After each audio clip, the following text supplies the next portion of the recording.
Disfruta el nado con los tiburones, murmuró mi esposo al oído antes de empujar con fuerza mi espalda. Lo siguiente que supe fue que me estaban empujando. El océano vino a recibirme, frío y oscuro, tragándome entera. El agua salada me llenó la boca mientras luchaba por volver a la superficie, jadeando, con los pulmones ardiendo. Cuando por fin rompí la superficie, el yate ya se estaba alejando, el motor rugiendo cada vez más fuerte. Los vi en la cubierta, mi esposo Bradley y su madre Eleanor, observándome revolcarme en el agua. La risa de Eleanor se llevó sobre las olas, aguda y complacida, como si fuera el mejor entretenimiento que había tenido en años. Me llamo Lily. Tengo 32 años y acabo de darme cuenta de que mi esposo intentó matarme. El agua estaba helada. La ropa me arrastraba hacia abajo, pesada e implacable. Cada patada se sentía como empujar contra concreto. No podía creer lo que acababa de pasar. Se suponía que estábamos de vacaciones, un viaje relajante para celebrar nuestro tercer aniversario de bodas. Bradley había sugerido que lleváramos a su madre. Dijo que se había sentido sola desde que murió su padre. Yo no quería que viniera, pero acepté porque pensé que eso lo haría feliz. Pensé muchas cosas de Bradley que resultaron ser falsas. El yate se hacía cada vez más pequeño en la distancia. No iban a regresar. Eso estaba claro. Me dolían los brazos de tanto mantenerme a flote, intentando no hundirme, intentando pensar. La costa de Florida debía estar en algún lugar detrás de mí, pero no la alcanzaba a ver. Solo un mar interminable en todas direcciones. El pánico me arañaba la garganta, amenazando con arrastrarme bajo mucho más rápido que el agua. Soy emprendedora en biotecnología. Construí mi empresa desde cero y la convertí en un imperio de $2.500 millones. He enfrentado adquisiciones hostiles, guerras de patentes e inversores que pensaban que una mujer no podía dirigir una farmacéutica. Me he plantado frente a juntas llenas de hombres que querían verme fracasar. Pero nada de eso me preparó para este momento, sola en el océano, abandonada por el hombre en quien había confiado todo. Bradley y yo nos conocimos hace 5 años en una conferencia médica en Seattle. Él era encantador, atento, trabajaba como consultor para startups de salud. Decía todas las cosas correctas. Me hacía reír cuando el estrés de dirigir mi empresa me abrumaba. Parecía distinto a los oportunistas que suelen rondar a mujeres exitosas en busca de un camino fácil. ¡Qué equivocada estaba! Su madre, Eleanor, nunca me quiso. Desde el primer encuentro dejó claro que yo no era lo bastante buena para su precioso hijo. Ella había crecido con dinero, se había casado con más riqueza y creía que el dinero era algo que se heredaba, no que se ganaba. El hecho de que yo hubiera hecho mi fortuna con trabajo real la ofendía en lo más profundo. Me llamaba dinero nuevo, como si fuera una enfermedad. Le decía a Bradley que se estaba casando por debajo de su nivel, pero él se casó conmigo igual, y yo pensé que eso significaba algo. Pensé que el amor había ganado. El agua se sentía más fría ahora. Mis dedos empezaban a entumecerse. Me obligué a seguir moviéndome, a mantener la cabeza sobre la superficie. En un rincón de mi mente, una voz gritaba que me iba a morir ahí.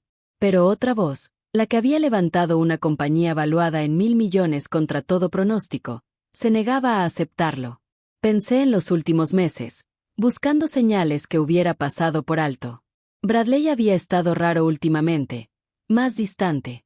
Empezó a hacer preguntas sobre mi negocio, sobre la estructura de mis participaciones, sobre qué pasaría con todo si algo me sucedía. Yo pensé que estaba preocupado por el futuro, por proteger lo que habíamos construido juntos. Ahora entendía que lo que estaba planeando era esto, cómo quitarme todo. Eleanor también había estado involucrada. Eso quedó claro cuando repasé la mañana en mi cabeza. Ella había insistido en que subiera a cubierta para ver los delfines. Bradley me esperaba ahí, con el rostro impenetrable. Cuando me paré en la barandilla, mirando el agua, sentí su presencia detrás de mí. Y luego esas palabras en mi oído, tan frías y casuales, como si estuviera comentando el clima en lugar de terminar con mi vida. Una ola estalló sobre mi cabeza. Tragué más agua salada. La garganta me ardía. Las piernas me pesaban como plomo. Ya no podría mantenerme a flote mucho más. Pero entonces lo vi, una lancha de pesca a la distancia, quizá a medio kilómetro. Era mi única oportunidad. Empecé a nadar. Cada brazada parecía imposible, pero seguí. La lancha se agrandaba. Pude ver gente en cubierta. Intenté gritar, pero mi voz había ido, tragada por el mar y el agotamiento. Movía los brazos, salpicando, desesperada por ser vista. Alguien señaló en mi dirección. El barco cambió de rumbo hacia mí. Un alivio me inundó el cuerpo, dándome la fuerza justa para mantener la cabeza fuera del agua. Venían por mí. Iba a sobrevivir. Cuando la lancha se acercó y manos fuertes me alcanzaron para sacarme del agua, me hice una promesa. Bradley y Eleanor pensaban que habían ganado. Creían que estaba muerta. Pensaban que se iban a quedar con todo lo que había construido. No tenían idea de lo que les esperaba. No iba solo a sobrevivir. Iba a destruirlos a los dos. Los pescadores que me rescataron eran un equipo de padre e hijo de Miami, en una salida de pesca de una noche. Me envolvieron en mantas, me dieron café caliente y me preguntaron si necesitaba hospital. Dije que no. Lo que necesitaba era un teléfono y una forma de volver a la orilla que no implicara reportes oficiales. El padre, que se llamaba Thomas, me miró con comprensión en los ojos. Había visto suficiente en sus 60 años para reconocer cuando alguien no quería que se hicieran preguntas. ¿Huyes de algo?, preguntó en voz baja mientras su hijo pilotaba el barco de regreso a la costa. ¿Huyes hacia algo?, corregí. Venganza. Él asintió como si eso tuviera todo el sentido. Quizás sí. Su hijo me prestó su celular y hice 3 llamadas. La primera fue a mi jefa de seguridad, una exagente del FBI llamada Patricia, que ha estado con mi empresa desde el principio. La segunda fue a mi abogada, una tiburón llamada Gregory, que se especializa en la clase de guerra legal que estaba a punto de emprender. La tercera fue a mi amiga más cercana y socia, una química brillante llamada Diana, que me había ayudado a construir nuestro imperio farmacéutico y que movería montañas por mí ahora. Les conté lo que habían hecho Bradley y Eleanor. Les dije que necesitaba llegar a casa sin que nadie supiera que estaba viva, y les pedí que se prepararan para la guerra. Para cuando la lancha llegó a un muelle privado que pertenece a Diana, ella ya esperaba con ropa seca, un teléfono desechable y un coche con vidrios polarizados. Me abrazó tan fuerte que pensé que me iba a quebrar las costillas, con lágrimas corriendo por su rostro. Pensé que habías muerto, susurró. Bradley llamó a la guardia costera, dijo que te habías caído por la borda y te habías ahogado. Pensé que te había perdido, dijo Diana.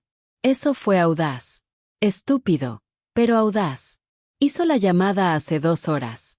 Dijo que estabas tomando fotos, que te inclinaste demasiado sobre la barandilla y te caíste antes de que él pudiera agarrarte. La guardia costera está buscando la zona ahora. La voz de Diana sonó amarga. Incluso lloró en el teléfono. Actuación muy convincente. Sentí algo frío instalarse en el pecho. Bradley ya estaba haciéndose pasar por el viudo afligido, lo que significaba que se movía rápido para asegurar mis activos. Antes de que alguien cuestionara demasiado. Bajo nuestro acuerdo prenupcial, que yo había exigido pese a sus protestas, él no heredaría directamente.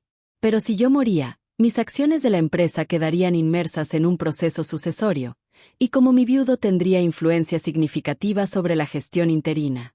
Suficiente para malversar, suficiente para destruir lo que había construido, suficiente para hacerse rico él y su madre antes de que nadie se diera cuenta. Pero había algo que Bradley no sabía. Hace 6 meses actualicé mis documentos patrimoniales. Una sospecha persistente sobre su repentino interés en mis finanzas me hizo tomar precauciones. Ahora, si moría, todo quedaría bloqueado en un fideicomiso irrevocable controlado por Patricia y Gregory, con Diana como ejecutora suplente. Bradley no vería ni un centavo. Sería investigado a fondo antes de recibir nada. No le había contado los cambios porque todavía esperaba estar equivocada sobre él. No estaba equivocada. Simplemente no me había dado cuenta de hasta dónde estaba dispuesto a llegar. Diana me llevó a una casa segura que ella mantiene para este tipo de emergencias. Toda mujer exitosa en una industria despiadada tiene planes de contingencia para espionaje corporativo, adquisiciones hostiles y amenazas personales. Yo nunca imaginé que tendría que esconderme de mi propio esposo. Dentro de la casa segura, Patricia estaba esperando con Gregory. Ya habían empezado a reunir lo que necesitaríamos. Las grabaciones de seguridad del rastreador GPS del yate mostraban su ruta exacta. Bradley había desactivado las cámaras del yate antes de que saliéramos del puerto. Otra prueba condenatoria. Los registros telefónicos mostraban llamadas entre Bradley y Eleanor durante los últimos 3 meses que coincidían perfectamente con la cronología de sus preguntas sobre mi patrimonio. Pero la mina de oro real estaba en los registros financieros que Patricia había sacado. Mi jefa de seguridad tenía acceso a todo. Parte de su trabajo es protegerme del robo corporativo. Lo que encontró me heló la sangre. Bradley me había estado robando durante más de un año. Pequeñas cantidades al principio, cuidadosamente ocultas mediante una red de empresas pantalla, pero el robo se había acelerado en los últimos meses.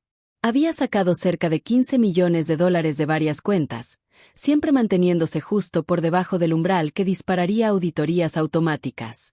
Lo ha estado planeando desde hace mucho, dijo Gregory con el ceño fruncido, esparciendo impresos sobre la mesa. Estas empresas pantalla están registradas en las Islas Caimán, pero las rastreé hasta cuentas controladas por Eleanor. Ella lo ha ayudado a ocultar el dinero. ¿Cuánto más pensaba sacar? Pregunté, aunque ya sabía la respuesta. Todo, dijo Patricia con frialdad. Montó un esquema para liquidar tus participaciones personales tras tu muerte. Con los documentos falsos adecuados y las conexiones sociales de Eleanor en el mundo bancario, podría haber transferido miles de millones antes de que alguien se diera cuenta. La investigación habría tomado años, y para entonces el dinero sería irrastreable. Me desplomé en una de las sillas, el peso completo de la traición cayendo sobre mí. Esto no era un crimen pasional ni un momento de debilidad. Bradley me había cortejado, se casó conmigo y fingió amarme durante 5 años, todo para poder robarme y dejarme muerta en el océano. Y su madre lo había ayudado en cada paso. Diana apretó mi hombro. Les vamos a hacer pagar por esto. ¿Qué quieres hacer? Miré la evidencia esparcida por la mesa, los datos del GPS que mostraban dónde Bradley me había empujado, los registros financieros que probaban el robo, los registros de llamadas que evidenciaban la conspiración. Tenía todo lo necesario para enviarlos a prisión por décadas. Pero la cárcel me parecía demasiado limpia, demasiado simple. Quería que sintieran lo que yo sentí en aquel océano: impotencia, terror, ver todo lo que valoraban esfumarse mientras no podían hacer nada para evitarlo. Quiero volver a casa, dije en voz baja. Quiero estar ahí cuando Bradley vuelva por la puerta. Mi casa está en 3 acres en Coral Gables, una obra maestra moderna de vidrio y acero con vista a la bahía. La diseñé yo misma, cada detalle perfecto, cada cuarto un testimonio de lo que he logrado. A Bradley le encantó cuando nos mudamos después de la boda. Le gustaban muchas cosas de mi éxito entonces: la casa, los autos, el jet privado, el estatus social. Lo que nunca le gustó fue el trabajo que costó construir esas cosas, o la mujer que lo hizo. Patricia me llevó por la entrada privada después del anochecer. La casa brillaba con luces. A través de las ventanas veía movimiento en el interior. Bradley y Eleanor estaban en casa, probablemente celebrando, probablemente ya gastándose mi dinero en la cabeza, planeando su futuro de ricos. La idea me hizo sonreír, fría y afilada. ¿Estás segura de esto?, preguntó Patricia mientras estacionaba en las sombras cerca de la casa de huéspedes. Podríamos manejarlo por la vía legal. Sería más limpio. Nada de esto va a ser limpio, le respondí, pero sí será minucioso. Pasamos la tarde planeando cada detalle. Gregory había presentado medidas de emergencia ante 3 jueces diferentes, congelando todas las cuentas asociadas con Bradley y Eleanor, incluidas las empresas pantalla. Para la mañana siguiente, no podrían acceder ni a un solo dólar. Gregory también había redactado denuncias penales y entregado copias al fiscal del distrito, a la unidad de delitos financieros del FBI y a la Comisión de Bolsa y Valores. La investigación empezaría de inmediato, incluso antes de que Bradley supiera que yo seguía viva. Diana, usando sus contactos en la empresa, bloqueó a Bradley de todos los sistemas, bases de datos, correos electrónicos, todo. Sus credenciales quedaron revocadas, su tarjeta de acceso desactivada. Si intentaba entrar a nuestras oficinas, seguridad lo sacaría a la fuerza. También avisó al Consejo de Administración sobre el robo y votaron de manera unánime para enjuiciarlo con todo el peso de la ley. Pero esos eran solo los movimientos prácticos. Lo que yo había planeado para esa noche era personal. Caminé hasta la puerta de mi propia casa y usé mi llave. La alarma no sonó. Bradley la había desactivado, confiado. Crucé en silencio el vestíbulo de mármol siguiendo las voces hasta la sala. Estaban tomando mi vino, botellas de $20,000 de mi colección privada, brindando con copas de cristal. Por Lindsay, dijo Bradley alzando su copa con una sonrisa. Que descanse en paz en su ignorancia. Eleanor rió, ese mismo chillido que había escuchado desde el yate.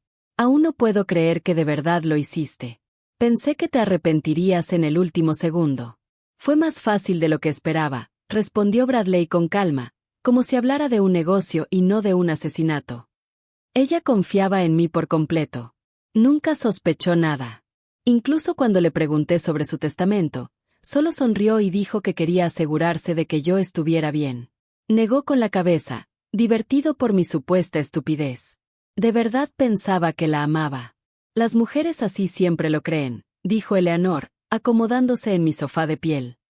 Hacen sus fortunas, piensan que son muy listas, pero están desesperadas por la validación de un hombre. Solo tienes que fingir el papel el tiempo suficiente. Y ahora todo lo que construyó es nuestro. Bueno, más tuyo que mío, corrigió Bradley. Yo seré el viudo desconsolado incapaz de manejar el negocio solo. Tú entrarás como directora interina a través de tus contactos en la junta. Vamos a liquidar todo en los próximos 2 años y estaremos listos para vivir en Suiza con nuevas identidades y más dinero del que podríamos gastar en 10 vidas. Entré a la sala. Plan interesante. Solo hay un problema. Ambos se quedaron congelados, con las copas a medio camino de los labios, mirándome como si vieran un fantasma. Supongo que eso esperaban. Bradley dejó caer su copa. Se hizo añicos en el piso de madera. El vino rojo se esparció como sangre sobre la superficie pulida. Su rostro se puso blanco, luego verde, como si fuera a vomitar. Eleanor emitió un sonido entre un jadeo y un grito, llevándose la mano al pecho. Lindsay, susurró Bradley. ¿Cómo? Nosotros te vimos ahogarte. Sí, terminé con calma, caminando más hacia adentro. Ustedes se esforzaron mucho para que eso pasara. Por desgracia para ti, soy una excelente nadadora. Campeona estatal en la preparatoria, ¿recuerdas? Deberías haber investigado mejor antes de intentar un asesinato. Eleanor encontró primero la voz, aunque le salió temblorosa. Esto es absurdo. Te caíste por la borda. Bradley pidió ayuda inmediatamente. Hemos estado devastados, absolutamente devastados. Ahorra tus mentiras, la corté. Lo sé todo. Las empresas fantasma en las Islas Caimán. Los 15 millones que han robado hasta ahora. El plan para liquidar mis activos después de mi muerte. Las llamadas entre ustedes en los últimos 3 meses, coordinando cada detalle. Saqué mi celular y lo levanté. Tengo pruebas de todo. Registros financieros, datos GPS del yate mostrando exactamente dónde Bradley me empujó por la borda. Incluso la grabación de esta tarde cuando desactivaron las cámaras del yate. Patricia instaló sistemas de respaldo de los que ustedes no sabían. Lo tenemos todo. Bradley retrocedió tambaleándose, tirando una mesa auxiliar. Un jarrón carísimo cayó y se rompió. Apenas lo notó. No puedes. Podemos explicar. ¿Explicar intento de asesinato? Pregunté con amabilidad fingida. ¿Explicar robo, conspiración, fraude? Adelante. Estoy segura de que al FBI le fascinarán sus explicaciones cuando los arresten. Lo cual pasará en unos 3 minutos. Por cierto, están esperando afuera mi señal. El rostro de Eleanor se torció de furia. El miedo desapareció, reemplazado por algo peor. Te crees muy lista, ¿no? Volviendo de entre los muertos para atraparnos. Pero no puedes probar nada en la corte. Es tu palabra contra la nuestra y le diremos a todos que fingiste esto para llamar la atención, que estás mentalmente inestable. Eso quizá hubiera funcionado, la interrumpí, si no hubiera grabado toda su conversación justo ahora. La parte donde Bradley admitió haberme empujado por la borda es particularmente útil. Gracias por eso. Las piernas de Bradley cedieron. Se dejó caer en el piso, con la cara entre las manos. Eleanor solo se quedó allí, paralizada, entendiendo al fin que lo habían perdido todo. Los miré a ambos y sonreí. A mi esposo, que había intentado matarme, y a mi suegra, que lo ayudó a planearlo. Disfruten lo que queda de su noche, dije dulcemente. Es la última que pasarán como gente libre. Caminé hasta la puerta y le hice señal a Patricia. En segundos, agentes del FBI irrumpieron en mi casa. Esa misma noche arrestaron a Bradley y a Eleanor. Los vi desde la entrada mientras les leían sus derechos y los esposaban, sus rostros pálidos y en shock. Bradley me miraba sin entender cómo pasaba esto. Eleanor intentaba mantener la dignidad, alzando la barbilla y negándose a mirar a nadie, pero le temblaban las manos. Los subieron en vehículos separados y se los llevaron. Finalmente, mi casa volvió a estar en silencio. Patricia se quedó conmigo esa primera noche. Nos sentamos en la cocina tomando café a las 3 de la madrugada, incapaces de dormir. La adrenalina seguía en mi sangre, haciéndome temblar las manos y latir el corazón. No podía dejar de recordar el momento en que caí al océano, el golpe helado del agua, la certeza de que iba a morir. Luego recordaba la cara de Bradley al verme viva, el terror absoluto en sus ojos, y algo oscuro y satisfecho se asentaba en mi pecho. ¿Estás bien?, preguntó Patricia, observándome con cuidado. No lo sé, admití. ¿Está mal que haya disfrutado verlos arrestados? ¿Qué quisiera verlos sufrir? Ella negó con la cabeza. Intentaron matarte y robar todo lo que construiste. Tienes derecho a sentir lo que sientas. Hizo una pausa, eligiendo bien sus palabras. Pero debes prepararte. Esto apenas comienza. El juicio, la atención mediática, la investigación sobre cada aspecto de sus vidas y la tuya. Va a ponerse peor antes de mejorar. Tenía razón. A la mañana siguiente la noticia ya había explotado. Alguien filtró los detalles a la prensa y mi intento de asesinato estaba en todos los titulares. El teléfono empezó a sonar antes del amanecer. Todas las cadenas querían entrevistas. Reporteros acamparon afuera de mi portón. Las acciones de mi empresa primero bajaron por el caos y luego subieron cuando los inversionistas supieron que yo estaba viva y que la compañía estaba segura. El consejo emitió un comunicado apoyándome por completo y condenando las acciones de Bradley. Diana vino esa tarde con comida y apoyo moral. Nos sentamos en mi estudio, lejos de las ventanas donde los fotógrafos intentaban conseguir tomas con teleobjetivos. Trajo comida tailandesa de mi restaurante favorito y una botella de vino, aunque ninguna de las dos tenía mucho apetito. La empresa está bien, me aseguró. Mejor que bien, de hecho. Nuestros competidores pensaron que estaríamos vulnerables con tu ausencia. Intentaron robar a nuestros investigadores y contratos. Ahora están reculando, fingiendo que nunca dudaron de nosotros. Sonrió con dureza. Tu experiencia cercana a la muerte en realidad ha fortalecido nuestra posición en el mercado. Nada dice compromiso como sobrevivir a un intento de asesinato y volver con más fuerza. Reí, aunque sonó hueco. Qué bueno que mi trauma es bueno para los negocios. No es eso lo que quise decir. Su expresión se suavizó. Solo digo que no necesitas preocuparte por la empresa. Tenemos todo bajo control mientras enfrentas esta pesadilla legal. Tómate el tiempo que necesites. Pero yo no quería tiempo. Quería trabajar, concentrarme en algo que no fuera el hecho de que mi esposo había intentado matarme. Quería sentirme normal de nuevo, aunque sospechaba que la normalidad era algo que nunca volvería a tener. ¿Cómo regresabas a la vida cotidiana después de descubrir que la persona que más amabas en el mundo había estado planeando tu asesinato? Gregory llamó esa noche con actualizaciones. La fiscalía se está moviendo rápido. Quieren acusar a Bradley y a Eleanor de intento de asesinato, conspiración para cometer asesinato, robo, fraude electrónico y lavado de dinero. Las pruebas son abrumadoras. Sus abogados ya hablan de acuerdos de culpabilidad. No hay acuerdos, dije enseguida. Quiero que enfrenten juicio por todo lo que hicieron. Lindsay, piénsalo bien. Un juicio significa meses de tu vida consumidos por audiencias. Significa testificar con detalles sobre tu relación con Bradley, tener cada aspecto de tu matrimonio examinado públicamente.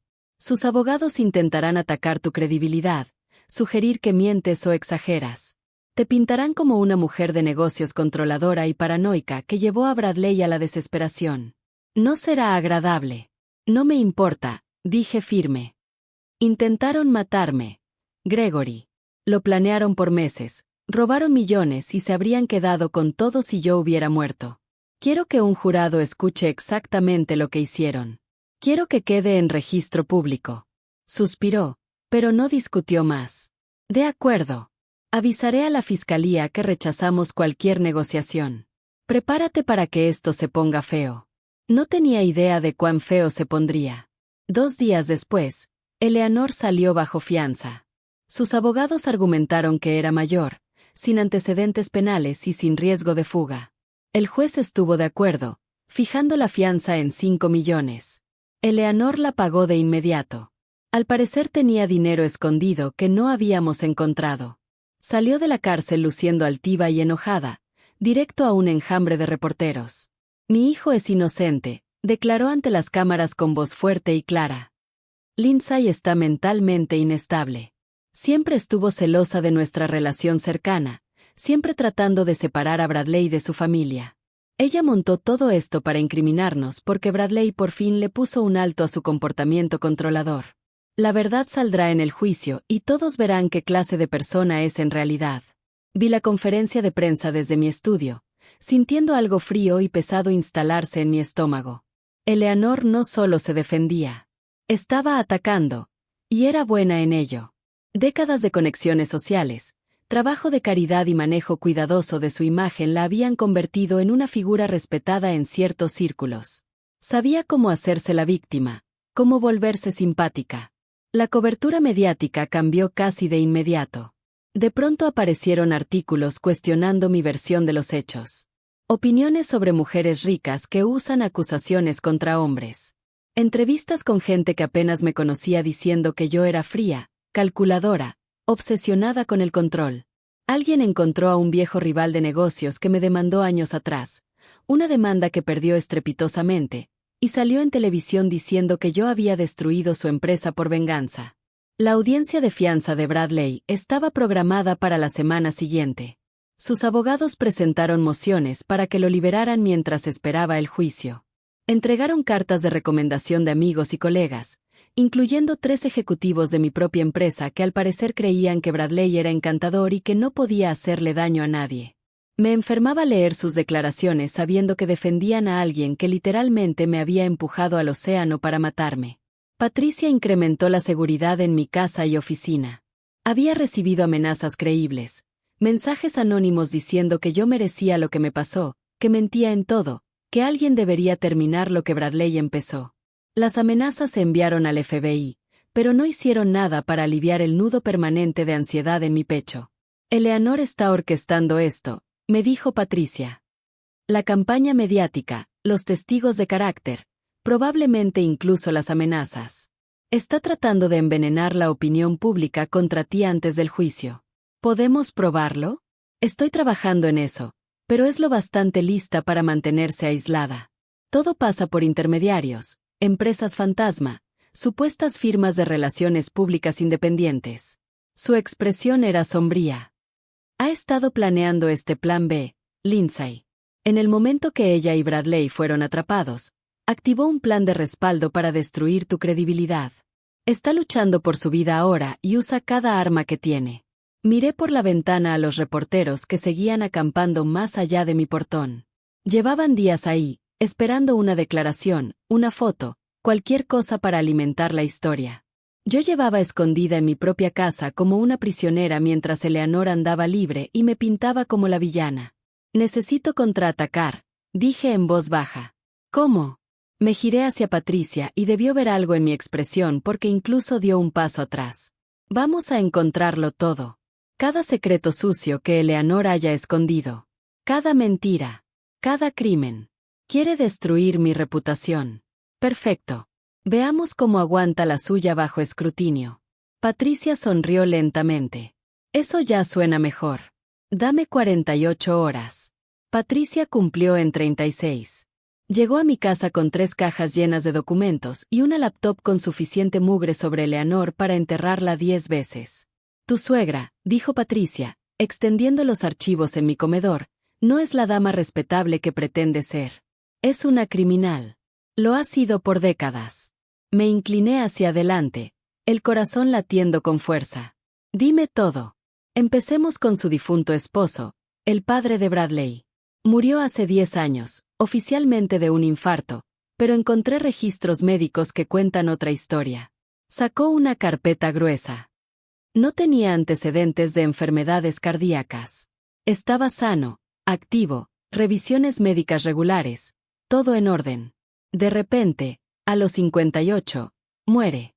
El certificado de defunción lo firmó un médico que resulta ser amigo cercano de Eleanor, un médico que perdió su licencia 3 años después por firmar documentos falsos. ¿Crees que ella lo mató?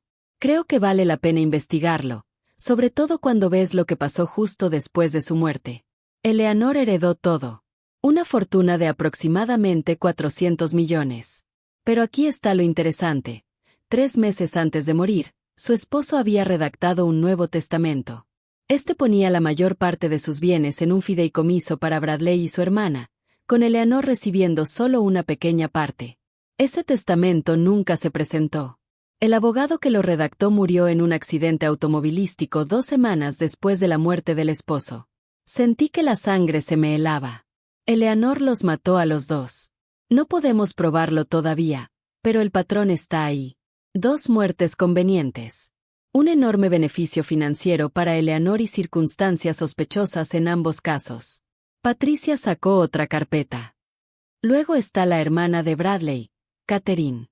Tenía 25 años cuando murió su padre. Trabajaba como maestra en Boston. Según amigos de la familia, ella y Eleanor tuvieron una pelea terrible después del funeral. Catherine acusó a Eleanor de manipular a su padre, de robarle dinero antes de que muriera. Amenazó con impugnar el testamento. ¿Qué le pasó? Desapareció 6 meses después.